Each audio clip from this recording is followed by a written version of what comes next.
నేడు గాంధీ భవన్లో TPCC election committee భేటీ కానుంది. సాయంత్రం 4 గంటలకు సీఎం రేవంత్ రెడ్డి అధ్యక్షతన పీఈసీ సమావేశం జరగనుంది. సమావేశంలో ఏఐసీసీ ఇన్ఛార్జ్ దీపాదాస్ మున్షి హాజరు కానున్నారు. పార్లమెంట్ ఎన్నికల్లో అనుసరించాల్సిన వ్యూహాలపై చర్చించనున్నారు.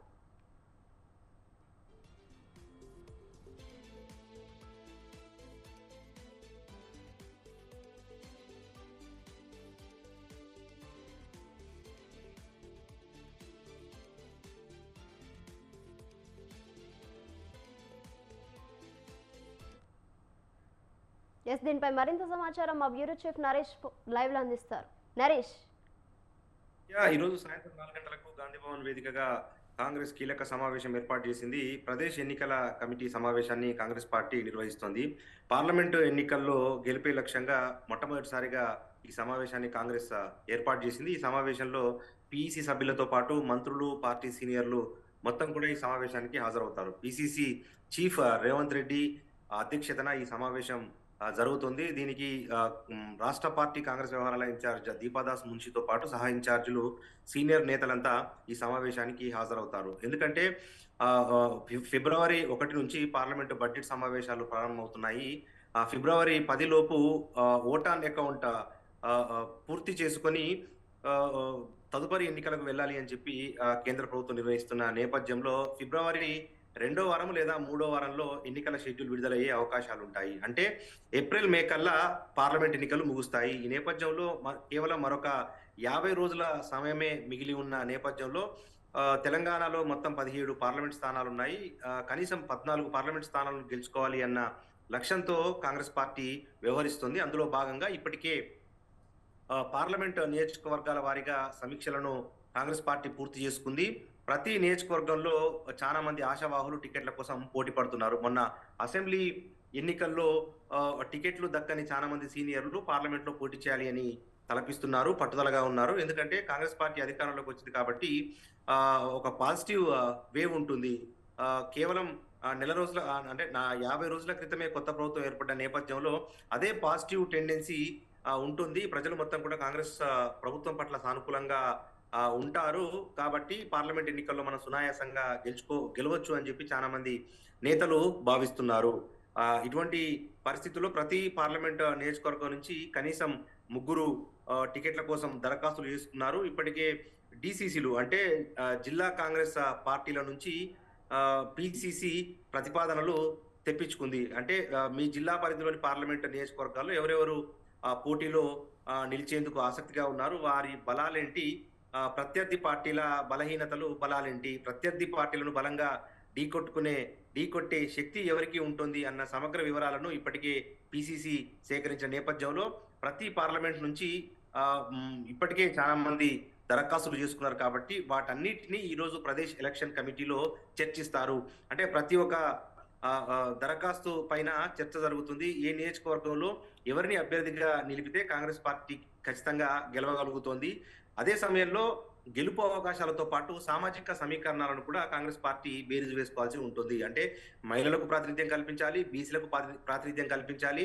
ఒకవేళ ఎస్సీ రిజర్వ్డ్ స్థానాలు అయితే మాదిగ సామాజిక వర్గాలకు ప్రాతినిధ్యం కల్పించాల్సి ఉంటుంది. ఇక ఎస్టీ పార్లమెంట్ నియోజకవర్గాల్లో 2 ఎస్టీ పార్లమెంట్ నియోజకవర్గాలు ఉన్నాయి. ఒకటి మహబూబాద్, ఒకటి ఆదిలాబాద్.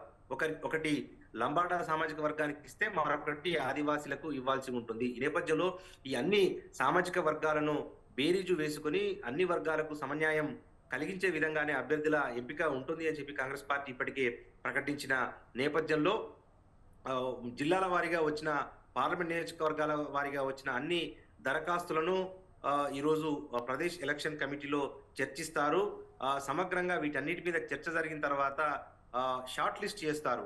అంటే గెలిచే అవకాశాలు ఉన్న అభ్యర్థుల జాబితాను రూపొందించి ఏఐసిసికి పంపిస్తారు. ఏఐసిసి స్థాయిలో ఇప్పటికే లోక్సభ అభ్యర్థుల ఎంపిక కోసం చిదంబరం నేతృత్వంలో స్క్రీనింగ్ కమిటీ ఏర్పాటైంది, మేనిఫెస్టో కమిటీ ఏర్పాటైంది. కాబట్టి ఆ స్క్రీనింగ్ కమిటీలో పూర్తి స్థాయిలో ఈ అభ్యర్థుల మీద చర్చ జరిపిన తర్వాత అంతిమంగా సిడబ్ల్యూసిలో మరొకసారి చర్చించి అభ్యర్థులను ప్రకటిస్తారు.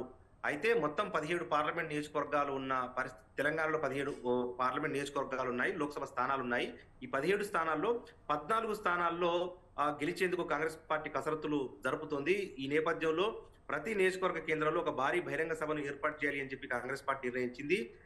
ఫిబ్రవరి 2న ఇంద్రవెల్లి ఆదిలాబాద్ పార్లమెంట్ పరిధిలోని ఇంద్రవెల్లి నియోజకవర్గంలో ఇంద్రవెల్లి ప్రాంతంలో ఒక భారీ బహిరంగ సభను కాంగ్రెస్ పార్టీ ప్లాన్ చేస్తుంది. ఎందుకంటే అసెంబ్లీ ఎన్నికల ముందు ఇంద్రవెల్లి నుంచే అసెంబ్లీ ఎన్నికల నగారాను కాంగ్రెస్ మోగించింది. అసెంబ్లీ ఎన్నికల్లో విజయం సాధించి అధికారాన్ని హస్తగతం చేసుకుంది. దాన్ని సెంటిమెంట్ గా భావిస్తున్న కాంగ్రెస్ మరోసారి ఇంద్రవెల్లి కేంద్రంగానే భారీ బహిరంగ సభకు ప్లాన్ చేస్తుంది.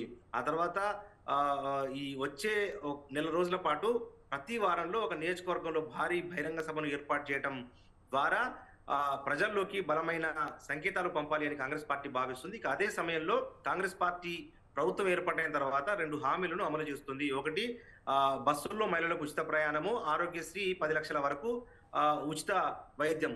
అయితే ఈ 2-3 రోజుల్లో మరొక 2 కీలకమైన హామీలను కాంగ్రెస్ పార్టీ అమలు చేయాలి అని భావిస్తోంది. అందులో భాగంగా రైతుల రుణమాఫీ మీద కూడా ప్రభుత్వం కసరత్తులు చేస్తుంది. దాంతోపాటు పేదింటి ఆడపిల్లల వివాహ ఖర్చుల కోసము ₹1,00,000 ఆర్థిక సాయంతో పాటు 1 తులం బంగారాన్ని కూడా ప్రభుత్వం ప్లాన్ చేస్తుంది. మొత్తంగా చూస్తే కాంగ్రెస్ ఎన్నికల్లో ఇచ్చిన 6 గ్యారంటీల్లో మెజారిటీ గ్యారంటీలను అమలు చేయడం ద్వారా ప్రజల అభిమానాన్ని మరొకసారి చురగొని వచ్చే పార్లమెంట్ ఎన్నికల్లో భారీ సీట్లను సాధించాలి అని కాంగ్రెస్ పార్టీ పట్టుదలగా ఉంది. అనుగుణంగానే ఈ రోజు జరిగే పిఇసి సమావేశంలో, అంటే ప్రదేశ్ ఎన్నికల కమిటీ సమావేశంలో 2 ప్రధాన ఎజెండాలతో కాంగ్రెస్ పార్టీ ఈరోజు సమావేశం నిర్వహిస్తుంది. ఒకటి, అభ్యర్థుల ఎంపికకు సంబంధించి స్క్రీనింగ్ జరుగుతుంది. 2, వచ్చే పార్లమెంట్ ఎన్నికలకు సంబంధించి వ్యూహరచన. ఈ 2 అంశాల మీద సీనియర్లు మొత్తం కూడా చర్చించి మదించి ఒక నివేదిక రూపొందిస్తారు. ఆ నివేదికను జాతీయ పెద్దలకు పంపిస్తారు, అంటే ఏసీసీ పెద్దలకు పంపిస్తారు. ఆ నివేదికపై ఏసీసీ పెద్దలు నిర్ణయం తీసుకున్న తర్వాత అనుగుణంగా కాంగ్రెస్ పార్టీ పార్లమెంట్ ఎన్నికలకు సన్నద్ధమయ్యే అవకాశాలు కనిపిస్తా ఉన్నాయి. ఏది ఏమైనప్పటికీ పార్లమెంట్ ఎన్నికల కోసం మొట్టమొదటి పిసి సమావేశం ఈరోజు జరుగుతోంది. ఇది సన్నాహక సమావేశం అని చెప్పాలి. ఈ సమావేశంలో అభ్యర్థుల ఎంపిక, పార్లమెంటు ఎన్నికల గెలుపే లక్ష్యంగా ఒక కార్యాచరణ కాంగ్రెస్ పార్టీ సిద్ధం చేసే అవకాశాలు మనకు కనిపిస్తా ఉన్నాయి. నిత్య. Right Naresh, thank you.